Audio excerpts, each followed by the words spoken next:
servant of God. Christ was faithful over God's house as a son. Mm-hmm. And it says, and we are his, Christ's house, if we hold firm the confidence and the pride that belong to hope. The difference between servants and sons. That is a dramatic difference. And when we say, okay, whose sins did Jesus die for, we got to go back and look back and say, okay, are all those people that went before included in that? They were given a specific role to fill, and it was a role of servitude. That's what the law was. The law was there to define what sin was all about, to show them what was wrong, what was right, and how to stay on the right course, to give them consequences when they did wrong. But that wasn't the end.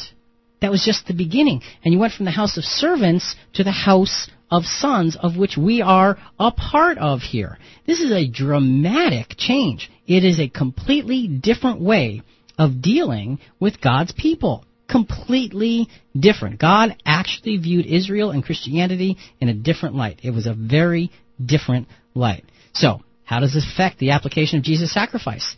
Is it now lessened to those who are Jews? Because now do we say, well, because they were just the house of servants, they don't count anymore because they're not sons. Is that what you say? If you have a thought, you better call right now, 860-442-9956, 442-WXLM. Let's go to Hebrews chapter 4, just for a couple of verses. Verse 11, let us therefore make every effort to enter that rest, so that no one may fall through such disobedience as theirs. So he's now going back to Jewish history and saying, look at the problems and learn from them. Don't do what they did when they did wrong, okay?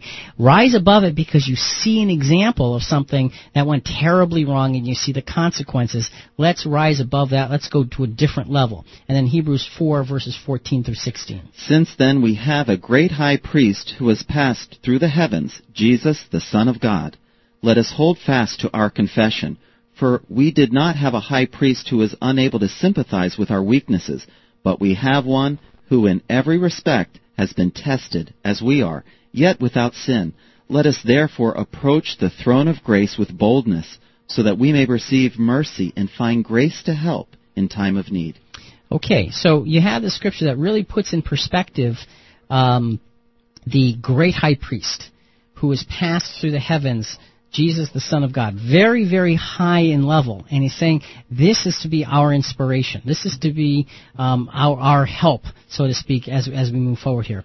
Jonathan, we have a call. We're going to have to take it very, very quickly. Welcome to Christian Questions. This is Jonathan and Rick. Who are we speaking with? It's Don, and good morning. Good morning, Don. You once had an imam as a guest, and he once said that whether God forgave anybody or not for their sins was up to God, and it had no reference to any transactions with Jesus. And I think that's immensely more appealing than the Jesus story in which a purportedly innocent person pays the price for countless guilty people.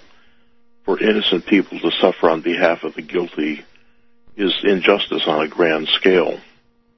Okay, so if you say that, then what do you do, assuming belief in God, and we might have to actually pick this question up next week, but assuming belief in God, what do you do with people that don't believe in God and don't ask forgiveness for their sins? What happens to them?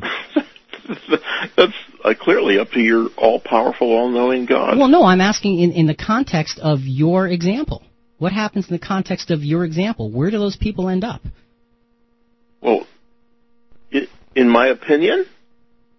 Well, your opinion, your example, whatever. Well, in my opinion, there is no God. It's all nonsense. So is there accountability then for anybody? Is there something after this? Is there a plan to it all? Or is it all just arbitrary? I don't think so. But I think that if one wants to believe that there's a God who is just, that a just God would punish people who are guilty and would not punish someone who is innocent. I've heard many Christians tell me that their faith is the foundation of American government. We wouldn't tolerate for a moment a legal system which sought out innocent people to punish them and released people who were guilty. Yet, a God who does this very thing is regarded as worthy of praise. All right, Don, our time is fleeting by. We're gonna, if you want to continue this line of reasoning, can we talk again next week? Well, we wouldn't have this problem if you'd start at 7 and finish at 9. There may be a point. But we'll talk to you again next week, all right? You take care. Thanks, Don. Jonathan, that's an important point, and that's an interesting point, and that's why I wanted to cut it off rather than try to ask him more questions, because we're dealing with a subject that says, okay, what do you do with the idea that in the Jewish law, punishing generations to the third and fourth generation? What do you also do with people who are ignorant? What do you do with them? If there is something after this, what's the penalty for ignorance? Is it death? Is it burning? What is it? Is there something greater, or is this all arbitrary? Are we here just for this flicker of time and then it's gone? Or is there something far greater? See, I believe that the plan that's laid out here is for justice to ultimately reign and ignorance to not be punished, but to be educated. And I think that's where we need to go with this. So, Don, thanks for that, and perhaps we continue next week. As we begin to wrap this up, we're almost out of time. What do we know so far from these first 4 chapters of Hebrews? Jesus was made lower to do the work of salvation. Okay, made lower than the angels because there was a specific job that needed to be done, and there was a reason he had to be made lower. We'll touch on that next week. He was called a high priest, a son, a king, a mighty one, and a teacher. Okay, given a lot of descriptions. What else? He established a house of sons of higher standard than the house of servants. Okay, again, a paradigm shift in terms of how God deals with man. Jesus' work of salvation is said to be for every man. All right, and we've gone over that a number of times through these Old Testament scriptures and some of these scriptures in Hebrews.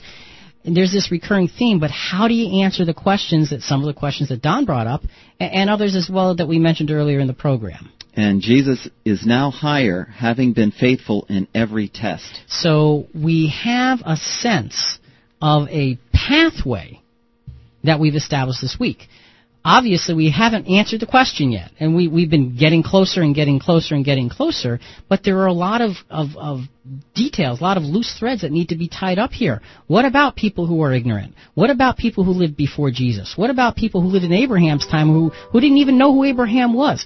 Are they included, or should they be left out? And if ignorance gets you a free pass, should we leave everybody ignorant? I mean, you gotta think about all of these things and put it together. Next week, we're going to really, really focus on getting the answer now that we have a firm foundation given to us through the Old and New Testaments. For Jonathan and Rick, this is Christian Questions. Whose sins did Jesus die for? What an important question. We'll be back again next week to hopefully give some light on the subject. Until then, though, whose sins did Jesus die for? Think about it.